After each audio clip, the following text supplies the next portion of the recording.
लोगों को लूटते थे, लोगों का शोषण करते थे। अब स्थितियां बदल गई है।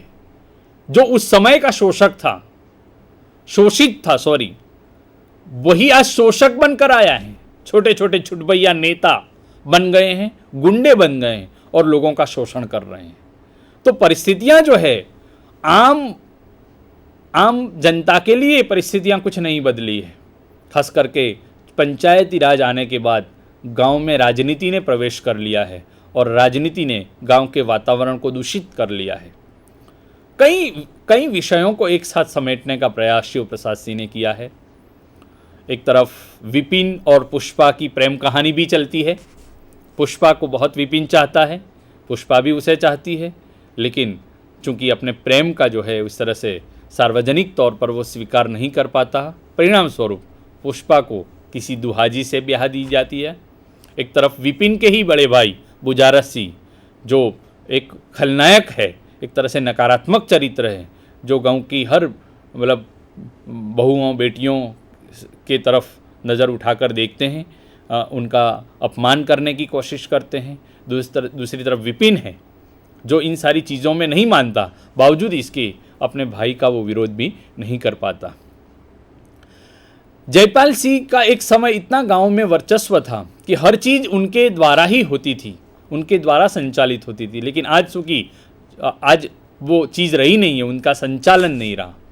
पंचायत में चुनाव होते हैं तो एक तरफ उत्तर पट्टी के ज़मींदार जयपाल सिंह हैं, दक्षिण पट्टी के ज़मींदार सूरज भानु है, तो इनके बीच पुश्तैनी दुश्मनी है।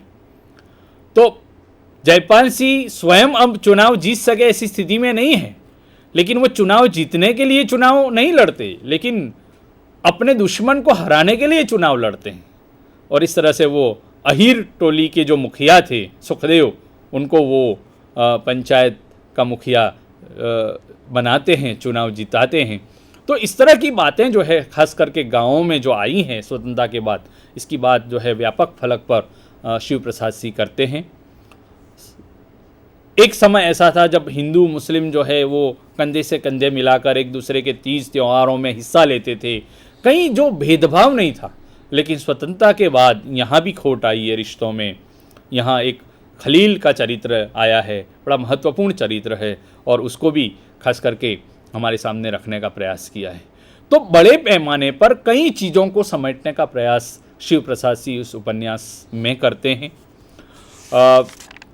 एक बहुत ही महत्वपूर्ण चरित्र इस उपन्यास का जो है वो है जग्गन मिसिर।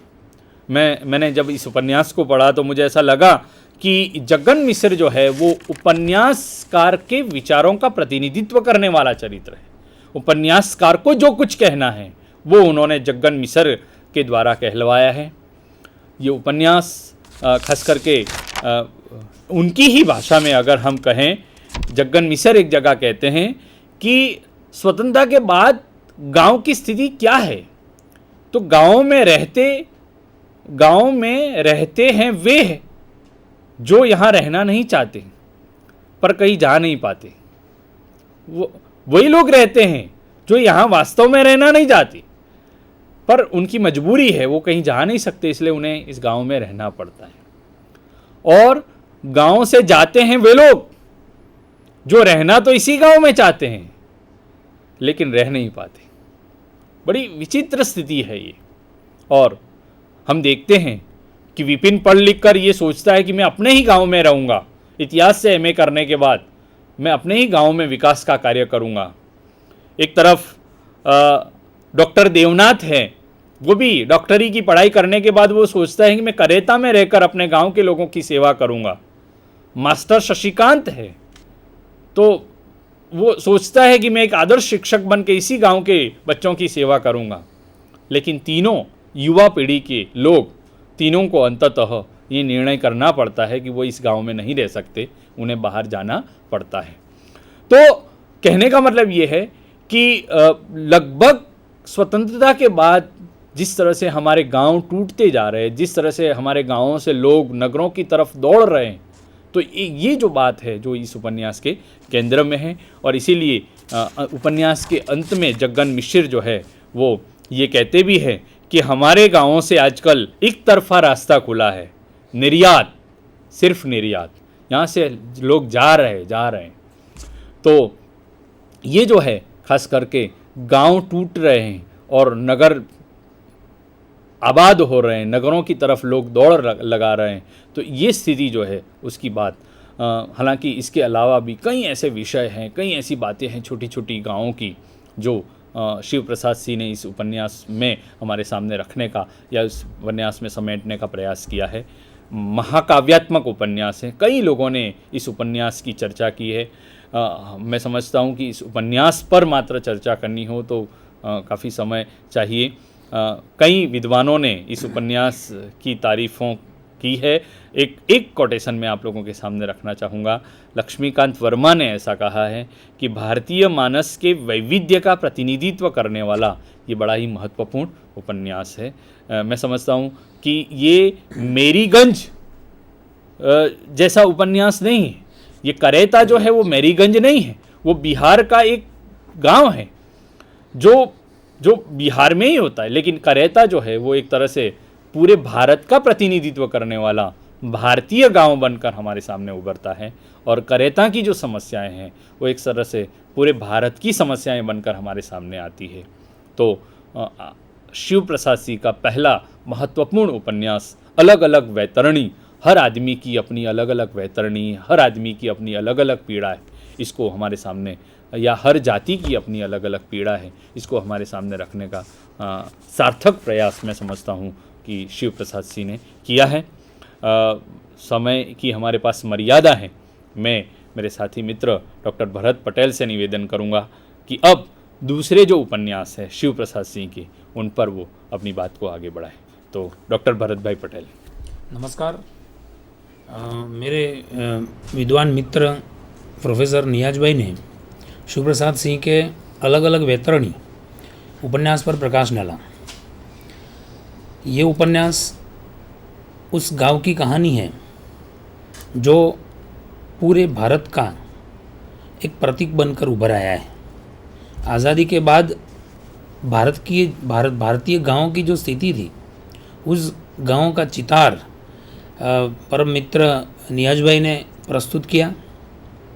एक बात मैं उसमें जोड़ना चाहूँगा कि जगन मिसिर जो कहता है कि अलग अलग वैतरणी जो शीर्षक का अर्थ जैसे हमारे सामने ले आते हुए कि यहाँ की वैतरणी ही पार नहीं कर पाते, वहाँ अज्ञात वैतरणी को कैसे पार कर पाएंगे।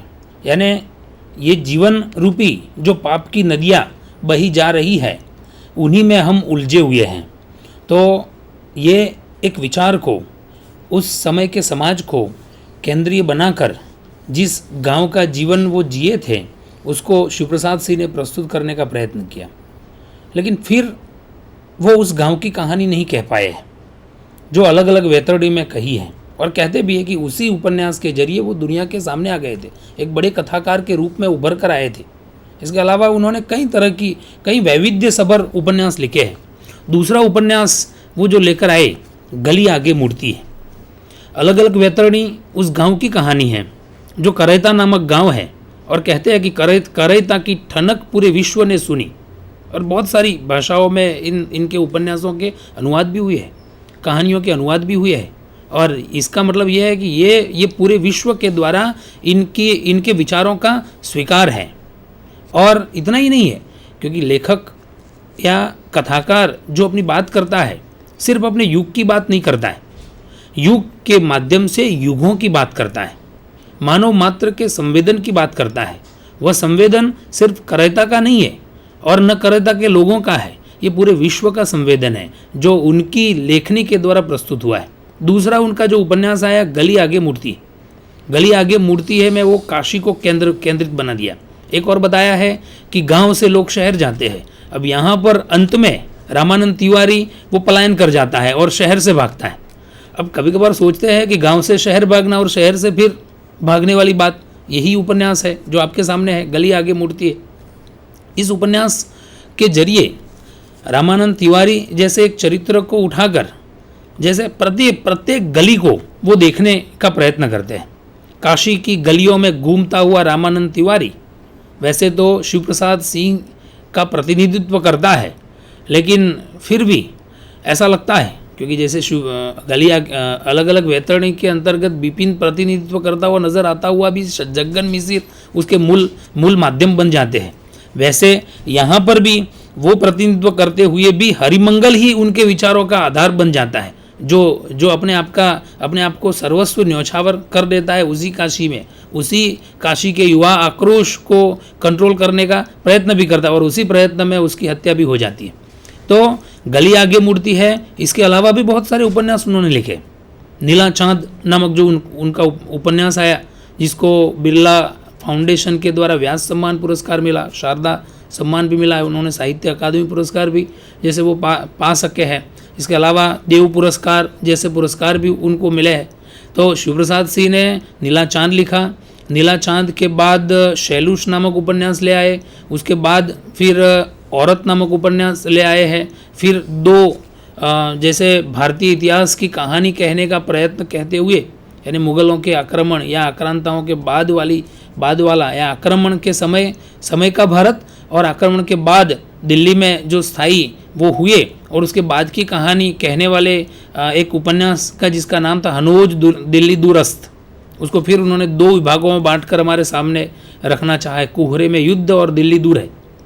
और फिर एक मंजूषीमा नामक उनके अपने जीवन को, यानी जैसे कह लेते हैं कि जो बात निराला ने अपनी पुत्री के निधन के बाद सरोस्मृति में कहना चाहा है, एक कविता लिखनी चाहिए है और अपने संवेदन को दुनिया के सामने रखने का प्रयत्न भी किया है, वही संवेदन को प्रस्तुत करने का प्रयत्न शिव प्रसाद सिंह ने मंजूषीमा में किया है। मंजूषीमा में मंजूश्री नामक उनकी जो पुत्री है और उसको बचाने के प्रयत्न में एक पिता जो संघर्ष करता है, जीवन का जो संघर्ष करता है और अंत में कुछ दिन पा भी जाता है तो संतोष पाता है कि मैंने अपनी पुत्री को कुछ दिन जिलाने में मैं कामयाब हुआ हूँ। और जो एक दर्द है पिता के हृदय की जो संवेदना है, और वो दर्द हमें मंजूषीमा में मिलता है। अंतिम उनका उपन्यास जो आया है वैश्वानर, जो प्राचीन काशी को, वैसे तो कह लेते हैं कि आधुनिक काशी से शुरू करते हैं और प्राचीन काशी तक पहुँचते हैं, यानी उन आर्यों की काशी, धन्वंतरी की काशी, और उसी समय को अभिव्यक्त करते हुए अपने जैसे 9 उपन्यास पूरे करते हैं। कथाकार का जो जीवन राह है, वो जीवन राह कहाँ से निकल कर कहाँ चलती है। वैसे तो कह लेते हैं युगीन आवश्यकताओं को, युगीन यथार्थ को प्रस्तुत करने का प्रयत्न, ये परंपराओं से भी खोज निकालने का ये प्रयत्न सराहनीय है शिव प्रसाद सिंह का। पहला उपन्यास अलग अलग वैतरणी, फिर गली आगे मूर्ति है लेकर आए, काशी को केंद्र में लेकर काशी की प्रत्येक गलियों को, आधुनिक काशी की प्रत्येक गलियों को खोजते जाते हैं और उन गलियों में पड़े हुए भारत को खोजते हैं, भारतीय युवा धन को खोजते हैं, भारतीय युवा में पड़ी हुई उन विकृतियों को खोजते हैं और एक एक करके उसको प्रस्तुत करते जाते हैं। कहीं युवा आक्रोश है, कहीं युवा आंदोलन है, और युवा आंदोलन के जरिए विकृत भारतीय युवा धन को वो अभिव्यक्त कर जाते हैं। और उसकी अभिव्यक्ति में जो चरित्र कारणभूत बनते हैं उसमें जयंती और किरण भी है, जो दोनों रामानंद तिवारी से संपर्क में आकर उनके प्रेम संबंध से भी जुड़ती है, अंततः दोनों उनसे बिछुड़ जाती है। जैसे वहाँ बिपिन और पुष्पा का संबंध है और अंत में दोनों को बिछुड़ना होता है और अलग कहीं पुष्पा की शादी हो जाती है और बिपिन जैसे मुंह ताकता रह जाता है। यही स्थिति रामानंद तिवारी की भी है। यहाँ जयंती और किरण दोनों उनके संपर्क में आते हैं और एक दूसरे को चाहते भी हैं, अंततः दोनों उनसे बिछुड़ जाते हैं और रामानंद तिवारी अंततः पलायन करने के लिए खड़े हो जाते हैं। तो कभी कभार सोचते हैं कि शिव प्रसाद सिंह के ये प्रधान चरित्र पलायन क्यों कर जाते हैं। ये ऐसा तो नहीं है क्या शिव प्रसाद सिंह का प्रधान चरित्र यदि पलायन की ओर बढ़े, या जिसको उन्होंने एक आदर्श चरित्र कहने का प्रयत्न भी किया है और अपने आदर्शों को उसमें संजोने का भी प्रयत्न किया है, तो ये समाज का यथार्थ है। क्योंकि वो प्रेमचंद ने जो अंततः विजय दिखाने का शायद प्रयत्न किया है आदर्श के जरिए, और लेकिन अंत में गोदान तक आते आते यथार्थ का उन्होंने भी स्वीकार कर लिया था। सामाजिक यथार्थ यही है कि आज के इन भ्रष्ट समाज में, यौन विकृत समाज में, युवा धन की विकृतियों के बीच में अच्छे चरित्रों को शायद ही रहने की जगह मिल जाए। थक कर उनको बदलने का प्रयत्न करने के बाद जब थक कर चूर हो जाते हैं, तब उनसे पलायन के अलावा शायद ही कोई रास्ता मिले। तो ये गली आगे मूर्ति है। रामानंद तिवारी, हरिमंगल एक दूसरा चरित्र है, बक्कड़ गुरु जो एक विरोधी चरित्र बनकर युवा में आता है और परिणाम स्वरूप यौन विकृति का कारण भी बनता है। इसकी जो समस्याएं हैं, युवा आक्रोश, छात्र आंदोलन, युवा पलायन, यौन विकृति, सुविधाजीवी और स्वार्थी युवाधन, नारी प्रेम और छल कपट, नारी का यौन शोषण, ये सारी समस्याओं को एक साथ गूंथ कर उन्होंने इस काशी को अभिव्यक्त करना चाहा है। वैसे शिवप्रसाद सिंह इस आधुनिक काशी को कहकर फिर मध्यकालीन काशी की ओर बढ़ते हैं। वो बाद में मैं बात करूंगा, नीला चांद में जो मध्यकालीन काशी उभर कर आई है, और फिर अंतिम समय में वो प्राचीन काशी की ओर बढ़ते हैं। तो उनका जो प्रयत्न था काशी त्रयी को अभिव्यक्त करने का, 3 प्राचीन, मध्यकालीन और आधुनिक काशी, ऐसा लगता है कि इन तीनों उपन्यासों को पढ़ने के बाद काशी को समझने में जरा भी दिक्कत नहीं होती है।